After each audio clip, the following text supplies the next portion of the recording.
How are you guys doing? Very well, Lagazee. Love. All right. So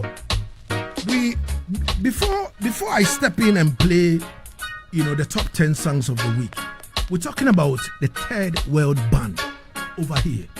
Looking at this particular band, as soon as the name Third World, hits your mind, what exactly comes into mind? 960 degrees. 96 degrees. Trust me, for me personally. Okay. Like bad. And Lagos Jam is one of my favorite tunes from them as well. Yeah. You're talking about 1885, 96 degrees, in the shade. You understand me? Yeah. Really, really and truly, this song is one of the big songs, of them. I quite remember on the Jamrock cruise, those who follow Sound Clash very well. I think the year that Warrior Sound International won over Dynamic, Warrior Sound International and Dynamic went for Dub for Dub. And in that segment, Dynamic had a dubplate from the Third World, and Matia also had dubplate from them. But you see, they had the voices, differently. You understand me? Dynamics, dub said 96 degrees in the shade. And then Warrior came to counter it with 96 degree gunshot in your head. And that was where the crowd decided to give it to Matia. Yeah. You understand me? So if you follow Sound Clash very well, you realize that their dubs are also powerful. Yeah. And this is the group that when they voice for you, you might think it's original 45. Correct voicing, and all. I don't know whether they mix their own dubs, but I think even if they split the dub and they give it to you, the sound men are doing the rightful job. You understand me? They are doing the rightful job. You see, in terms of, how to mix it and all that. Now, let's talk about them. The Third World. Osagyefo is an artist. Yeah, man. So let's hear from the artist perspective before we step in. Yeah, man. Third World was formed 1973. Definitely. And they've been band that has been active since then till date. Yeah. Playing all the festivals and all that. It looks like almost all the foundation members are deceased now. We have two original Catcore and then Richard Daly. Yeah. Okay, they are foundation. Yes. And I could say their style is a fusion. Yeah. They don't play straight reggae, they mix it funk, soul. Yeah. Because when you check their song like Now That We Find Love, when we were kids, we thought that song was coming from America or that's some R&B or something in the air, man. So they are versatile foundation band, and me rate them. Definitely. Not me alone. They are big when it comes to the reggae scene. They are one of the greats, and they are still active and consistent and still doing their thing. Definitely. So when it comes to Third World, top notch. Definitely. Naro Bawa. Listen. Their biggest you are still holding the mic. I said no, don't hold the mic. Just speak into the mic. Don't hijack. You behave like a student and his master. Till date, their biggest concert ever was in the Smile Jamaican concert in 1976 by Bob Marley. That was a major breakthrough for them internationally. And don't forget, they also came to Nigeria in 1977. Yeah, for there's a festival called Fast Tech 77, and they played to a crowd over 50,000 plus. That's where they met Fela, and that's where the inspiration of the Lagos Jam tune came about. Yeah, and also especially Catcore. He's live active on social media. Yeah. And sometimes he does his own thing in terms of playing for his son used to play for Damian Marley. He's no longer. Yes. But so when you look at them, actually I heard the 96 degrees tune from my dad. Was around 4 a.m. I remember that, my dad was a Muslim, so we woke up and we were fasting around almost 4. But then he was listening to BBC. The BBC Focus in Africa. Yeah, so that's why I heard a song from, and that was when I was almost about 13, 14. Then you know, as a grown man, I decided to look into them, and I heard most of their tunes. Even when I came to Ghana, their second concert, I actually went to the second concert. Yeah, so I mean, Ted Wells is if you're a reggae fan, even if you're not a regular, I mean, they actually have a regular people, are not just regular, but they just listen to because fusion, the fusion because of the Afrobeat, the R&B, the funk fusion, and all of that. Yeah, so they are very dynamic with their sound. Audience. Yeah, and yes, everyone. Yeah, and I like the fact that they're still active. You know, I was thinking Bonnie Rock's transition would have affected the band, but it's like they're still going strong. Yeah. So you can't do without Ted Ball. Yeah. In 2014, 2nd of February, when he trod on, you understand me? I was like, this is a big blow to the band. Yeah. But they were able to pick the pieces and yeah. And now AJ Brown is leading them. His energy though, on stage, of course. And it's without a doubt that his energy on stage they are still active to date. Yeah, man. Yeah. This is what I don't understand. There is one thing I don't understand when I compare them over there and we over here, our industry. We will talk about that from the artist perspective. You understand me? Because here, as soon as you cross 40, 45, they want to retire 50. When they start to call you legend. Of course. Because in Jamaica, legend, you eat food. Yeah. Legend comes with food. But here, legend, that's a retirement. Early retirement for you. When you are being called legend, you know that, hey, Charlie, Reggie, you need to start preparing yourself towards the exit door. But very bad. But elsewhere, when they call you legend, you have shows to play, bookings, bookings and all. You are touring and all that. You understand me? Yeah. You see, in this summer, I was a bit into researching some of these festivals and seeing some of this oldies playing. And it kind of looked like people even enjoy the old band more than even the latest artists coming up. You understand me? So I am like, what is going on? Yeah. Emprezz, Debbie, talk to me. Third World. King. Yeah. I would say when I hear Third World, what I know about them is like Osagyefo said, they fuse pop, soul. I mean, they make music for everyone, whether you are a reggae fan or not. Yeah, and then when it comes to their production, I mean, it still sounds like they recorded it today. Of course, of course. Very, very clean. Very sound. tight. Yeah. Tight like a rat hole. Seriously. Then I think my favorite song would be Now That We Found Out. I remember I used to hear it when I was growing up a lot. And Lagos Jump. Yeah. Wow. I think Now That We Found Out did Heavy D did a remix. Yeah. Oh, okay. Heavy D, American Heavy D. Okay. Yeah. I think Heavy D had a remix of that tune. Listen to this funny story. The first time I saw Nana Yaad nodding her head, Nana Yaad was at radio. It was to that song. Oh, I see. Oh, okay. Yeah, man. I should tell you a story. I mean, timeless songs. Timeless music. Yeah, man. All right. So, on our Facebook page right now, we have Kwesi Kuranting Ofuri. He said, Lagazee, hope 1865 is in your top 10. Are you mean, man? Don't say 40, 39. Good. And then Kwame Ampoma Edwe J says, big up King Lagazee every time. And then Kwaku Mensah, the granddaddy of the dance, Mokin says, wow, I see the simple entertainer in the house. One soldier whom I respect so much because of his consistency. Big up to the soldier of Osagyefo. Big up Mokin, Jatabi. See it. Very general. Right, man. So, Can Peter says, greetings, King. I nearly forgot to listen to you. Big up to Osagyefo. How can you forget? How? I mean, how? He said, big up to Osagyefo, the simple entertainer. The whole place turn up. Mad up. GH Reggae to the top. All right. So it's 52 gone into the R6 here on Asaase Radio, the voice of our land. Ladies and gentlemen, when the band started, you understand me, in 1973, you understand me, as Osagyefo, Debbie and Co said, their sound was influenced by soul, funk and disco. You understand me? You know, I don't know whether people know about discotheque those days.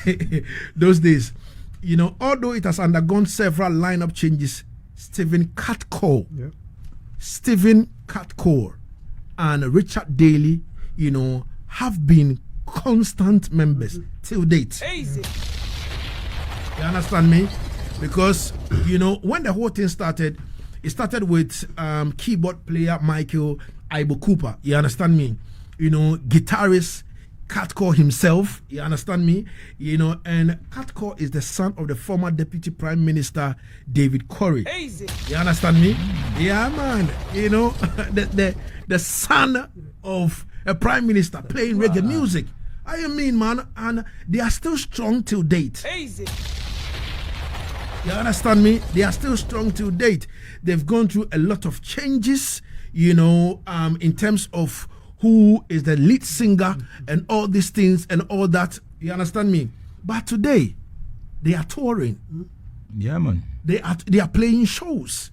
You understand me? A lot of bookings. A lot of bookings, you know. So when you come to our own country, Ghana, over here, and trust me, people, you know, begin to call you legend. Then they know that, you know, you are out of the space. Yeah, man. You understand me? And it is pathetic, you know, that all these big shows, you will never see these so-called legends on the stage. You know, it's all about young youths with their saggy pants, you understand me, showing their body, you know, to the whole place, him proper dressing in the name of artistry. Music of no substance. Music, yeah, you understand me? Yeah, man, and that around the place. And sometimes I'm like, what really is going on? You understand me? What really is going on? But let's look at the current members we have on the band right now. Current members. We have Stephen Catcore, guitarist, you understand me? And then from 1973 till date, we have Richard Daly, who happened to be the BSc from 1973 to date. Tony Williams, who happened to be the drummer from 1997 to present. You understand? Then we have Norris Webb, you know, the keyboardist from 2007 to date. And then in 2014, when, you know, Bonnie Rocks, you know, trod on, you know, we had AJ Brown representing, you know, him as the lead vocalist from 2014 till now. Ladies and gentlemen, trust me, talking about awards, talking about awards, when it comes to the Grammys alone, they have been nominated 9 times when it comes to the Grammys, and they picked none. And one thing, this is where the frustration is. Naro, 9 times. Yeah, and one thing I like about them, right? You see their last project. Yeah. You know, most of the times, as like looking at their status with the reggae industry, legends like that, they go for producers who are really also up there, like the people they grew up. But they experimented their last album with Demi Marley, right? He produced their last album in 2019. But Naro, right? That should tell you. You and I know that. Yes, Damian Marley is top notch. No, but like, to me, that was kind of surprising, right? They wanted to experiment with the sound of the new generation. Why? Were you expecting them to go to Studio One? I mean, mostly, or the Arabs could testify. I mean, what is the last time we hear only one of these legends record being produced by a young veteran like Damien?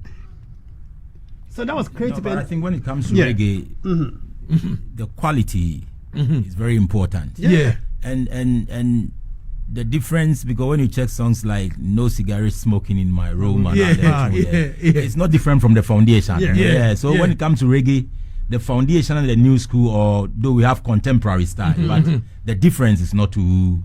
Yeah, man. I was surprised to actually hear Demi Marley actually producing the album though. That featured corners, basic signals. Yeah, man. You know, they have the logistics for quality production. Yeah. And it was nominated. That was actually the last reggae nomination for 2019. You know, so to me it was very impressive to actually. I mean, they actually. But coming back to think about the whole, issue. 9 times. 9 times nomination. Debbie, what do you think? 9-time nomination, and they picked none.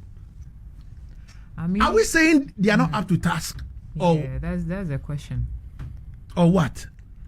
I don't think I think it's unfortunate. Maybe whenever they are nominated, the category just top notch. You understand? No, but they don't deserve it. That's why sometimes people think Grammy. Sometimes people it's questionable. Question it, or it's political. Because Third World. Third World deserve.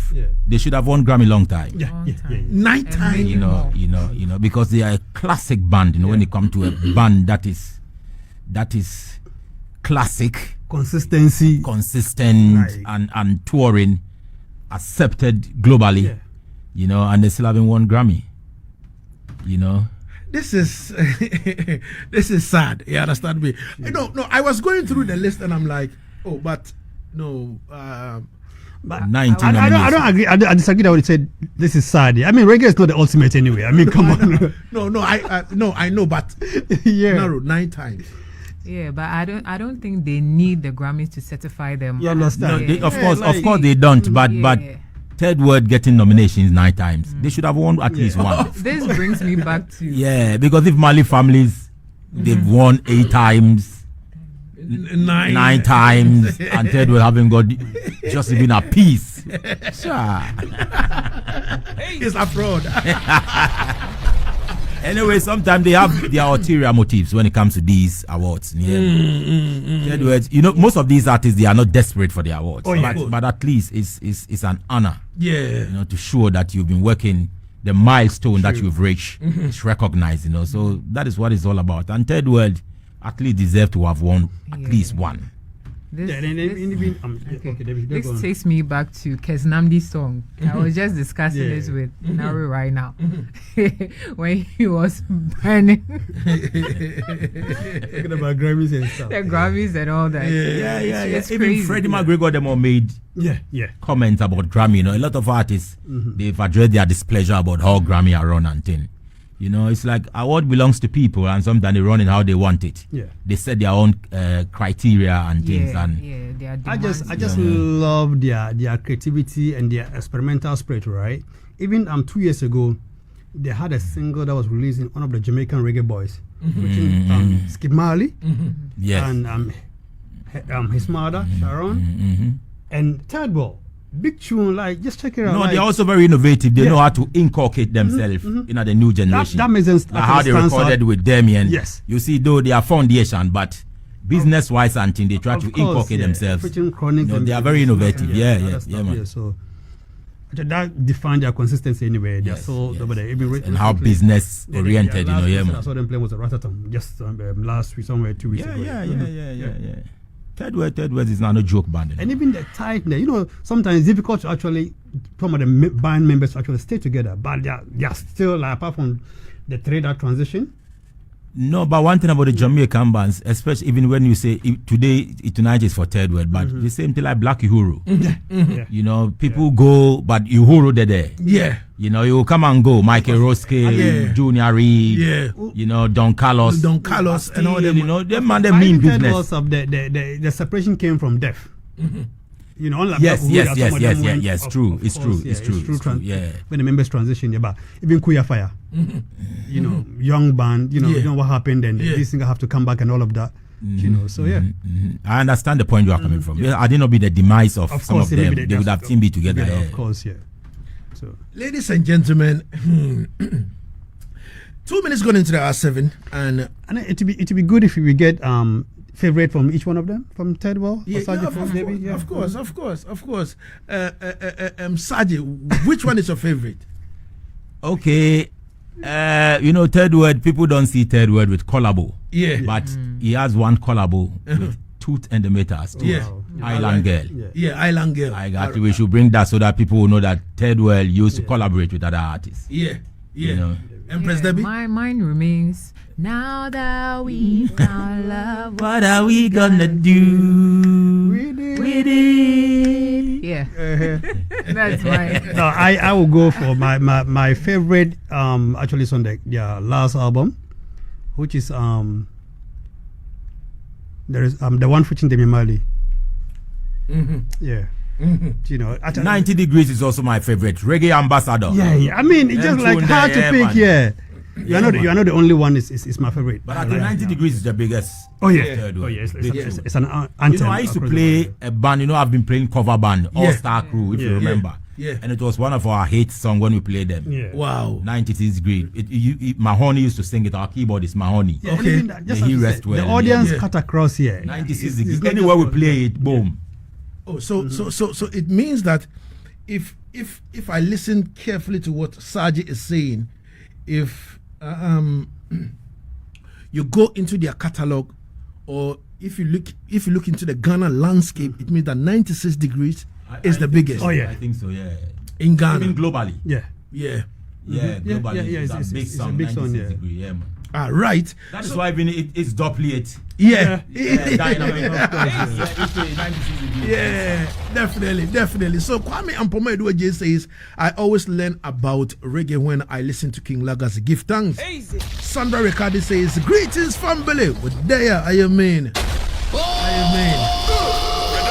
This is the Top 10 Reggae Songs of the Week. Top 10 Reggae Songs of the Week. So we're stepping into the top 10 now, and this is number 1. Number 1. Naro Bawa, And this production.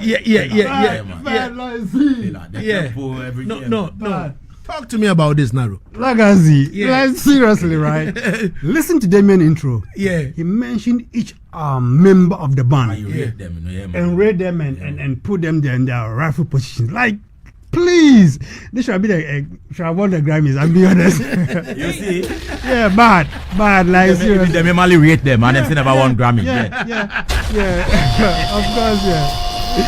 That's this is serious. So you mean this album should have won the Grammys? Don't Reality, trust me. But is this on Damien? No, album or this on Third World? The Third World, the album he produced for them. All right. The first song in 2019. It was released in 2019. Yeah. More work to be done. You understand me? Yeah. That year, Coffee won the Grammy. Yeah. Oh, just imagine. Understand? You know, them figure that you them are blind still, but Charlie, it's a serious. Charlie, big man to have eat. You know. And the signal. Most of the younger artists on it, the production is wicked. Like seriously. Yeah. You know, boy. Even I was listening. I said, "Yo, this is wicked, man." The production, the quality, everything, like the groove, check the tempo, you know. They are very creative, right? So that keep their relevance like almost on a top notch. Yeah. Right. Compare them to even the Reggae Bivavas crew, like taking over their albums. Now, when it comes to reggae, there's nothing like old man. You know, man. Like it's serious. You know, because we sing conscious music in our fade. Yeah. Definitely. See, when you really look at my chain, look at my shoe, then that is where, of course, when you grow, then it's big. But when you sing songs was like talking this, about the 96 Degree. Listen to the production, like as if the song was just released today. Yeah, of course. You understand? But even Saji was talking about it earlier. Even when from this part of our world, right? Look at even the High Life. We still have Uncle Bohwai touring. Yes. Ambule is touring. Yeah. Like, mention them. No, they are touring outside. But we are talking about Ghana. And this one is even their own link. I don't think is the link is coming from the Ghanaian support. No, but so that goes to the question of what happened to our veterans, them like the Kente, the Rutanabos, they don't want them to eat food. No, Rascalib, Levi. But I think, when it comes to reggae, we have a serious problem because there's some Yawa narrative that has been created around reggae. Of course. It's a Jamaican thing. Yeah. So when we push it, Jamaicans will get a credit. No, so sir. kill them. No, sir. But that is lame. Yeah. Look at Germany. Germany is not Jamaica, but they organize Summer Jam. Of course. Yeah, the biggest, one of the biggest man. So you see, even when you go to why are you standing outside camera and making comments? Come in. Come in, Emprezz Debbie. Backing vocal. No, you see, come balance it up. when you go to how do you call it? Europe, there was a festival called Bomboclat Festival. Yeah, but Bomboclat is a bad word in Jamaica. Yeah, when you say that on the radio, you'll be arrested. You understand me? But look at Rototom. Then why Spanish will say, oh, because we are not Jamaicans, of course, we will not push reggae because Jamaicans will get the credit. It's about time we should tell some industry players them Of course. It's about time we must tell them Europe actually give reggae music the biggest platforms. Even Jamaicans, apart from Summer Jam or Sumfest. No, but there are only reggae festivals in Babylon. Yeah, you understand. Yeah. So in England, Reggae Land is one of the biggest. Look at currently Reggae Land, where Chronics just play. Just about 50,000 crowd. If you go to France, even there's a festival coming up in Kenya. This is a 10th edition called Jamhuru, featuring what's his name, Lela Aiki, Jesse Royal, and what's his name? Protege, I've seen that. And if you look at just recently in Guinea, Kimani Mali, Jamaican, who again? Takana Zion, and there's one Richie Spice. I was telling Lagazee last week, right? If we think about Mauritius, what comes to mind? Julian Mali just went there last month to sold the whole concert. And all these Guinea people, they think we are ahead of them, because they see Ghana and Nkrumah and all these. They think when it comes to Ghana, we are far ahead more than. But they never know say Abia war we are going through, boy. No, but see, it's so sad in this country that we will wake up and we will decide to project only 2 or 3 people. You understand me? Laga people, Ghana, these people like to kill you than uplifting you. Yeah. Because one is about food. When the Germans realized that their children love reggae music, they became innovative and say, all right, let's do these things and these things so that reggae will be established, so that people will eat food. We have the likes of Gentleman. We have the likes of they have one artist called Ganjaman. There are some German underground artists there. And even Italy, Albarose. Ganjaman, Albarose is from Italy. Yes. But Ganjaman is even the main MC for Summer Jam for over 20 years. He MC Reggae Jam as well. Yeah. I have interviewed him before. You understand me? So, and when you check Ghana too, even our own prestigious award, the Telecel Music Award, there's a reggae category. Of course. It's an indication that reggae is accepted here. Of course. So let's do it and give the reggae people. Life is all about opportunity. Even the reggae category, look at the artists that they ended up nominating and giving. That's what I'm saying. Say they should do it well, because the reggae people are there. We don't have the and we are working very hard. Representation here. But they don't meet us halfway. Of course.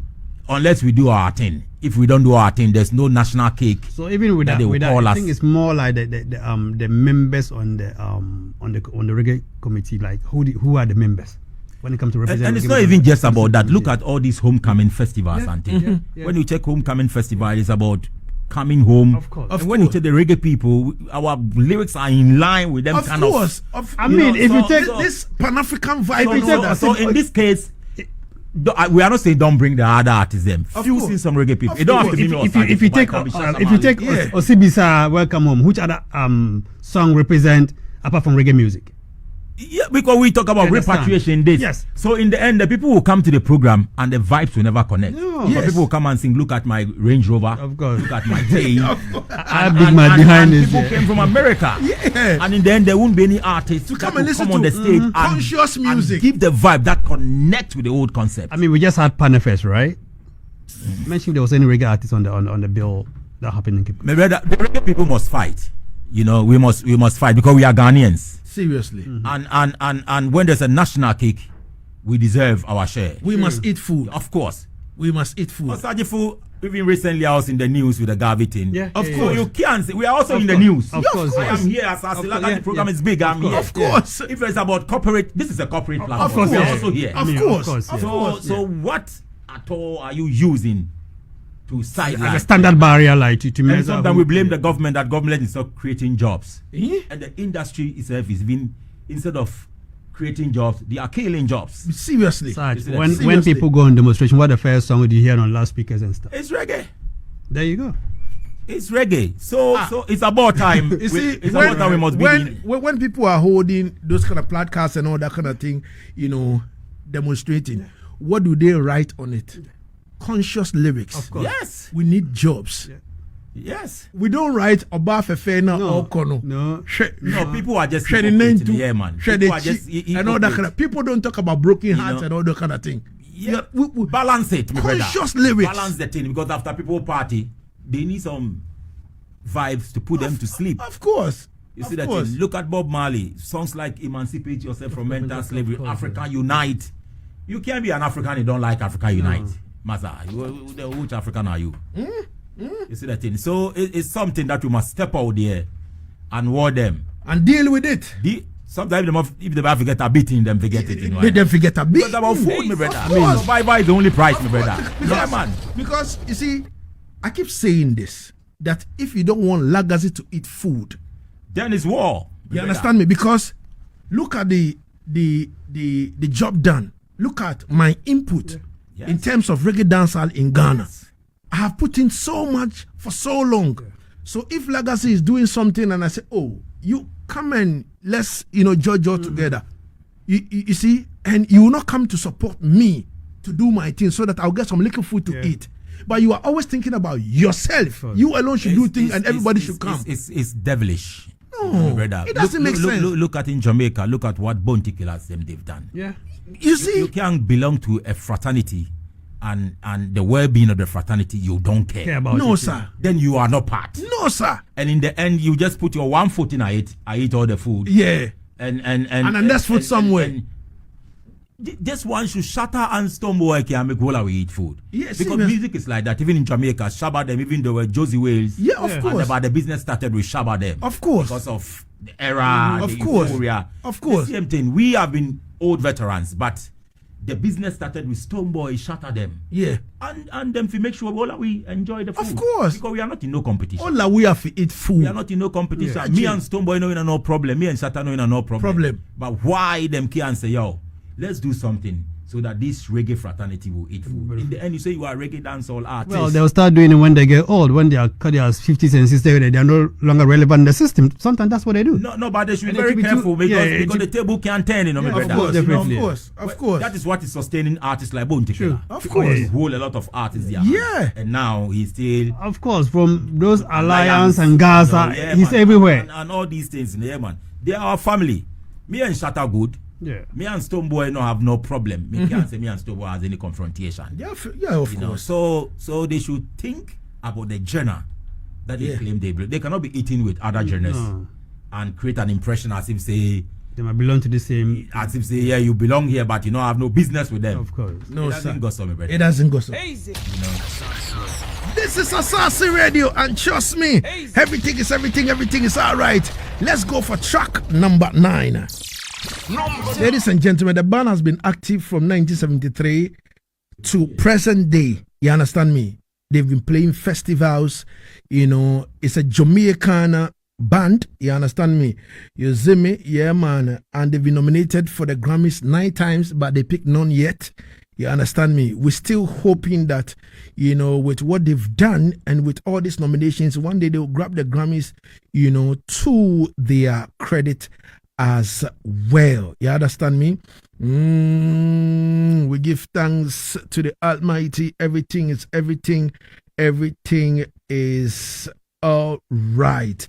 Ladies and gentlemen, it's been, the top 10 of the third world formed in 1973 from urban Jamaican ghettos. My name is King Lagazee.